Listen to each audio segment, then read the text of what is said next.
In today's video, I'm going to teach you how to calculate compound interest in Google Sheets.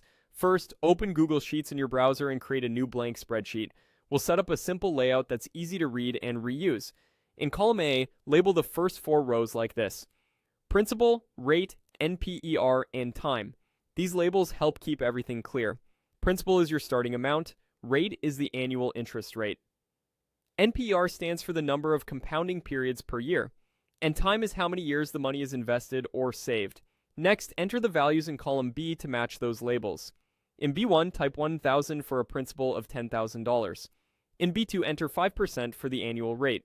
If you prefer, you can type 0.05, but formatting it as a percentage keeps things clear.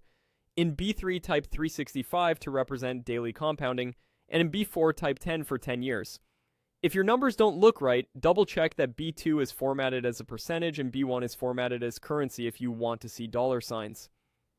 Now for the calculation, click into the cell where you want the final balance to appear, then type the formula exactly like this.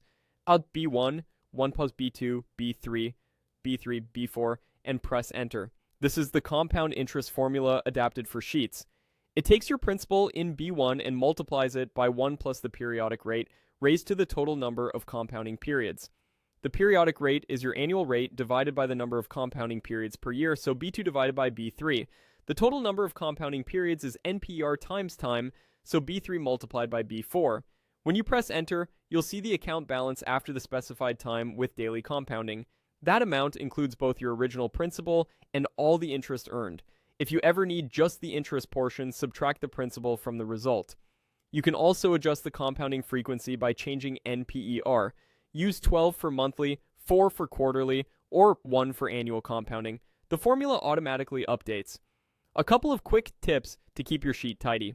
Use consistent formatting for currency and percentages so results are easy to scan. If you plan to reuse this setup for different scenarios, consider naming the input cells or keeping your labels and values in the same place so you can copy the formula elsewhere without confusion. And that's it. With this setup, you can quickly test different principals, rates, compounding frequencies, and time periods to see how your balance grows.